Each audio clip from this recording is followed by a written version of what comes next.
আসসালামু আলাইকুম সবাইকে। সবাই কেমন আছেন? আশা করি সবাই অনেক বেশি ভালো আছেন। আজকে আপনাদের সাথে আমার রান্না করা ম্যাকারনি রেসিপি শেয়ার করব আর আপনাদের সাথে গল্প করব। ম্যাকারনিটা আমি ২ ধরনের নিয়েছি, তারপর একসাথে মিক্সড করে সিদ্ধ করে নিয়েছি। ম্যাকারনি বা নুডলস যাই রান্না করি না কেন, সবজি ছাড়া আমার একদমই ভালো লাগে না।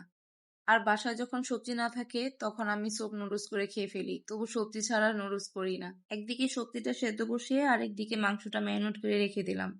আমার বাবার বাড়ি শ্বশুর বাড়িতে সবাই আমার হাতে ম্যাকারনি আর নুডলস রান্নাটা খুব বেশি পছন্দ করে, আলহামদুলিল্লাহ। আচ্ছা, আপনারা আমার কোন ধরনের ভিডিওগুলো বেশি পছন্দ করেন কমেন্ট করে জানাবেন, তাহলে আপনাদেরকে আমি সেই ধরনের ভিডিওগুলো উপহার দেব। আর যাদের আমার ভিডিওগুলো দেখতে ভালো লাগে না তারা অবশ্যই স্কিপ করতে পারেন। পুরো রান্নার ভিডিওটা যদি আপনারা ধৈর্য সহকারে দেখেন তাহলে আমাকে জানাতে পারবেন যে এই ম্যাকারনির মধ্যে আর কি দিলে বেশি ভালো হতো, আর ম্যাকারনিতে বা নুডলসে কোন জিনিসটা দিলে আপনারা বেশি পছন্দ করেন সেটা আমাকে জানাবেন।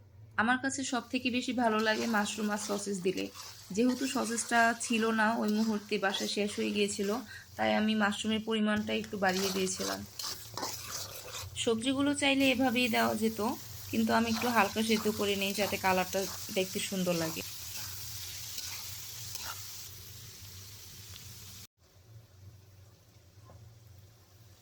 এর মধ্যে যদি সবজিটা বেশি পরিমাণে থাকে তাহলে এটার স্বাদটা আরো দ্বিগুণ বেড়ে যায়।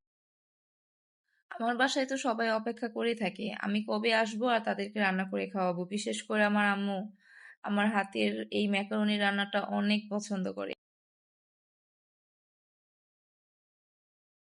ক্যাপসিকামের পরিমাণটা আমি বেশি দিই কারণ আমার ক্যাপসিকামটা অনেক বেশি ভালো লাগে।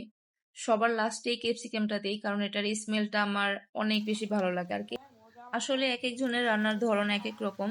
আমি আমার মতো করে রান্না করেছি, আপনারা কে কিভাবে রান্না করেন? যদি আপনাদের রেসিপিটা অন্যরকম হয়ে থাকে অবশ্যই আমাদের সাথে শেয়ার করবেন। আর আমার রান্নার ভিডিওটা আপনাদেরকে কেমন লেগেছে সেটাও জানাবেন। এতক্ষণ ধৈর্য সহকারে পুরো ভিডিওটি দেখার জন্য আপনাদেরকে অনেক অনেক ধন্যবাদ। আর বেশি বেশি করে আমার ভিডিওগুলো আপনারা দেখবেন আর কমেন্ট করে শেয়ার করে দিবেন, তাহলে আপনাদেরকেও দাওয়াত দিয়ে এরকম করে ম্যাকারনি রান্না করে খাওয়াবো। সবাই ভালো থাকবেন আর আমাদের জন্য দোয়া করবেন। আল্লাহ হাফিজ।